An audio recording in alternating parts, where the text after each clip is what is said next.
नमस्कार। आज के इस वीडियो के अंदर हम बात करने वाले इंडियन पॉलिटी का एक टॉपिक है, भारतीय संविधान का एक टॉपिक है जिसको हम बोलेंगे क्षेत्रीय परिषद। इंग्लिश में इसके अंदर बोला जाता है रीजनल काउंसिल इसको बोला जाता है या जोनल काउंसिल इसको बोला जाता है। तो हम बात करेंगे भारत के अंदर 5 क्षेत्रीय परिषद है जिसको हम बोलेंगे, एक आपका उत्तरी क्षेत्रीय परिषद होता है, एक आपका पश्चिमी क्षेत्रीय परिषद होता है, एक मध्य क्षेत्रीय परिषद होता है, एक पूर्वी क्षेत्रीय परिषद होता है, एक दक्षिणी क्षेत्रीय परिषद होता है। इसके अलावा एक और परिषद होती है उसको हम क्षेत्रीय परिषद न बोल के ओनली पूर्वोत्तर परिषद बोलते हैं। तो इन पर आधारित जितने भी क्वेश्चंस बनेंगे वो सभी अपन इस वीडियो के माध्यम से लगाएंगे।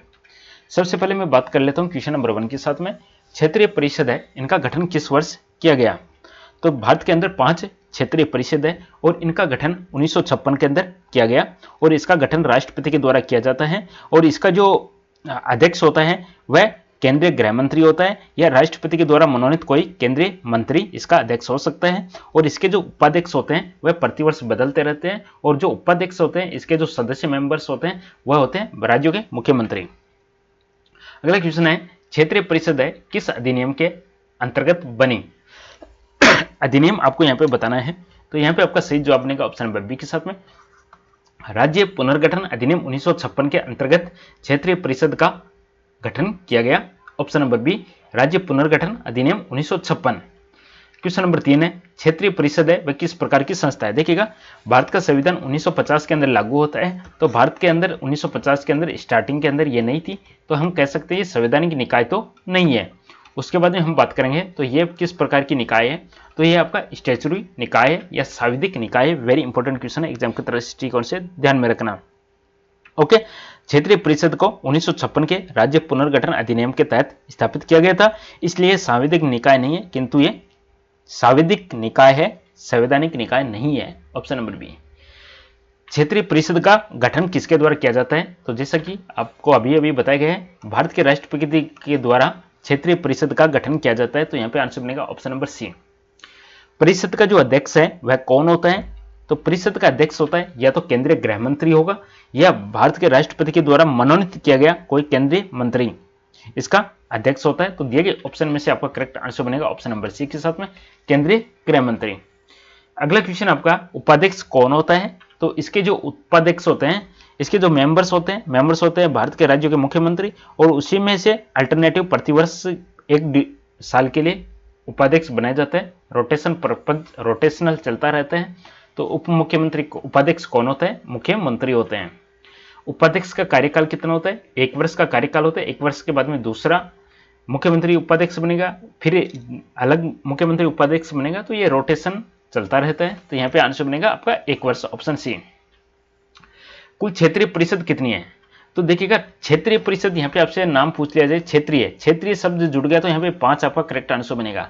और वैसे एक और है, उसको क्षेत्रीय परिषद से कुछ एक्स्ट्रा उसको अधिकार दिए गए हैं, इसलिए वह एक क्षेत्रीय परिषद न होकर एक परिषद है जिसका नाम है पूर्वोत्तर परिषद।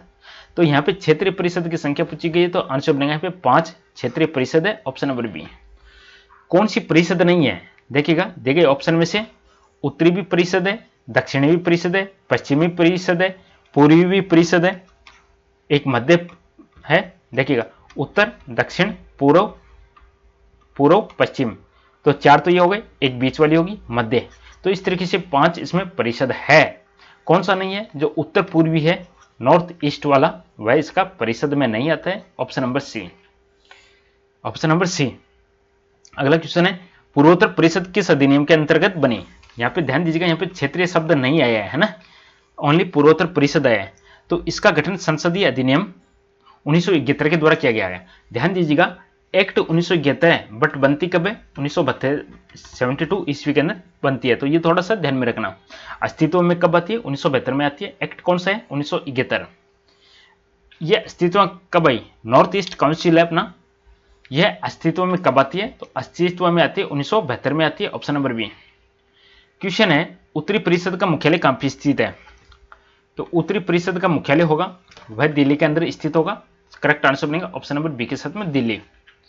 अब पश्चिमी परिषद है, पश्चिमी परिषद का जो मुख्यालय है वह कहां पे होगा? देखिए, ऑप्शन में से आपका करेक्ट आंसर हो जाएगा ऑप्शन नंबर बी के साथ है, मुंबई के अंदर होगा पश्चिमी परिषद का मुख्यालय।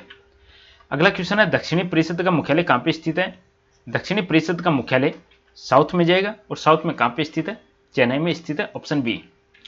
अगला क्वेश्चन है पूर्वी परिषद का मुख्यालय कहां पे है? तो पूर्वी परिषद का मुख्यालय दिए गए ऑप्शन में से आपका करेक्ट आंसर क्या बनेगा? पूर्वी परिषद का मुख्यालय कोलकाता के अंदर स्थित है, ऑप्शन नंबर सी कोलकाता।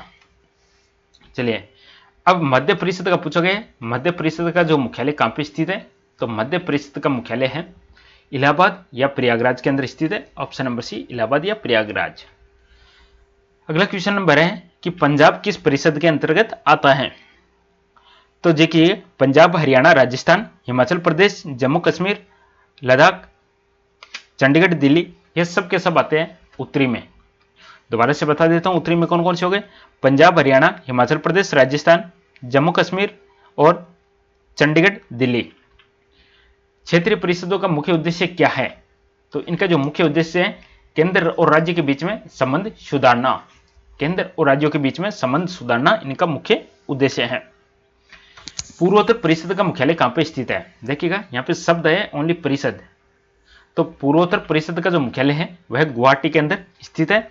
पूर्वोत्तर परिषद के अंदर भारत के जो 8 राज्य हैं असम, मणिपुर, मिजोरम, अरुणाचल प्रदेश, नागालैंड, मेघालय, त्रिपुरा और सिक्किम शामिल है। इसके अंदर पहले 7 सदस्य थे, 8वां सदस्य बनता है सिक्किम इसके अंदर 1994 में। पूर्वोत्तर परिषद के अंदर वर्तमान में कितने राज्य हैं? तो वर्तमान में टोटल राज्यों की संख्या इसके अंदर 8, और जो सबसे 8वां शामिल होता है वह है सिक्किम। सिक्किम इसमें शामिल होता है 1994 में। अगला क्वेश्चन है सिक्किम कब नॉर्थ ईस्ट काउंसिल का सदस्य बना? तो सिक्किम बनता है 1994 में, ऑप्शन सी। क्षेत्रीय परिषदों का जो गठन है वह किसके सुझाव पर हुआ था? सुझाव किसका था? गठन किया जाता है राष्ट्रपति के द्वारा, और सुझाव था राज्य पुनर्गठन आयोग, ऑप्शन नंबर बी राज्य पुनर्गठन आयोग। क्षेत्रीय परिषदें किस प्रकार का सहयोग बढ़ाती है?